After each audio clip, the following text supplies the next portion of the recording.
Hello, I'm Avis Kalfsbeck, and this is the Peace is Here podcast. Welcome to Peacewarts, School of Peacecraft and Inquiry, where we practice the skills of peace through short classes. We take the peace work seriously, but not ourselves. If you're joining us mid-school year, you're not late. Orientation begins at episode 198.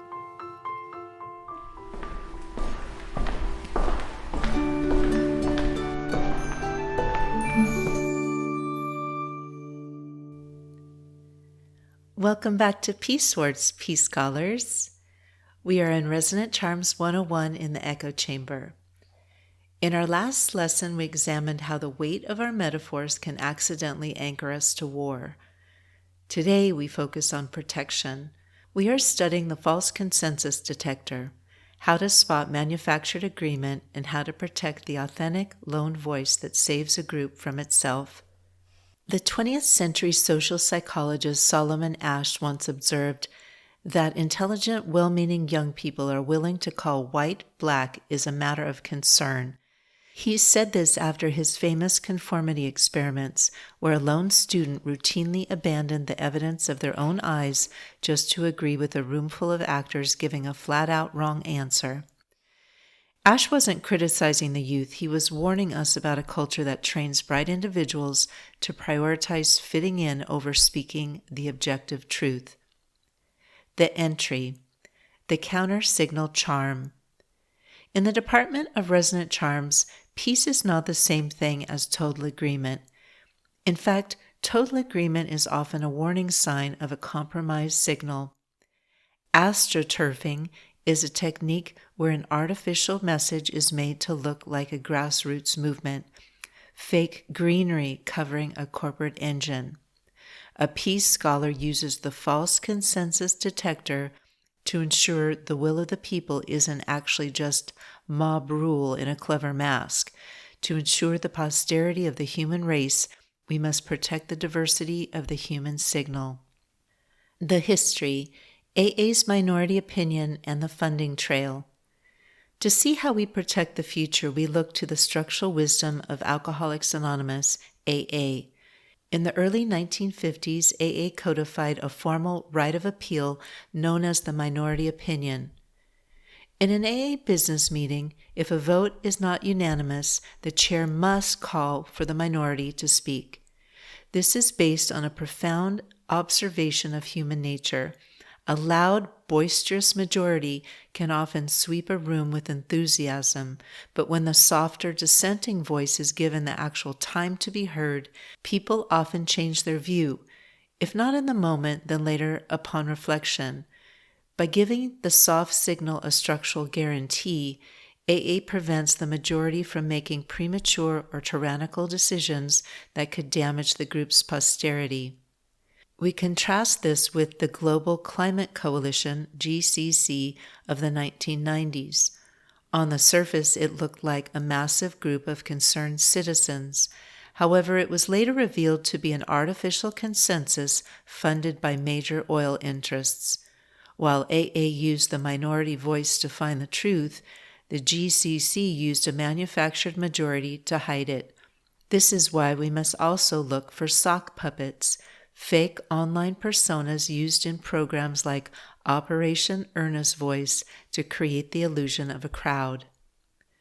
The thesis: recognize, verify, rehumanize. The lesson for today follows a three-part spine to protect the peace of the room. 1. Recognize the three signatures of manufacture. Identical syntax. If 10 people use the exact same phrase across independent accounts, they are likely repeating a script.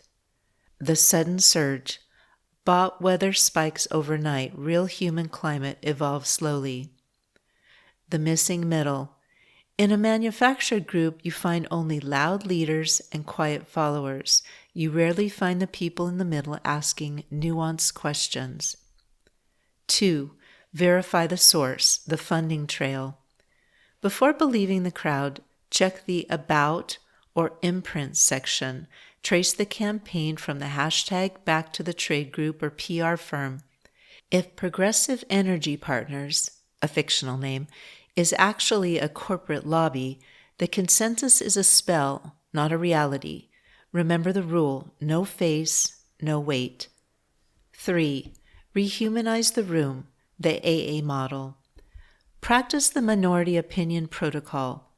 If everyone agrees, intentionally pause and ask, "I'd like to hear from the minority. What are we missing?" Use round-robin speaking to prevent a micro-majority illusion where 3 to 5 loud voices dominate the airwaves. This ensures that racial, ethnic, and social minorities who have historically struggled for inclusion are structurally guaranteed a frequency. The false consensus detector micro-practice. When you feel the pressure of a unanimous room, try the curiosity counter-charm. Instead of accusing, ask, "Where did this specific phrase originate?"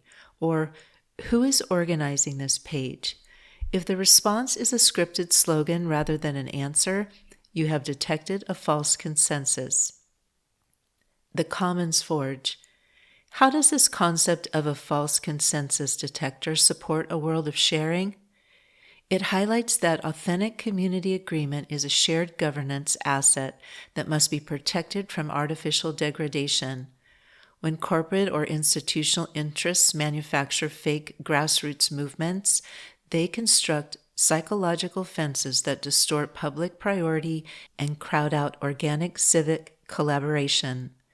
By actively identifying these manipulative signatures and defending genuine dissenting viewpoints, a peace scholar protects the integrity of our decision-making spaces, ensuring that our shared social and environmental assets are managed through true cooperative community will rather than deceptive external influence.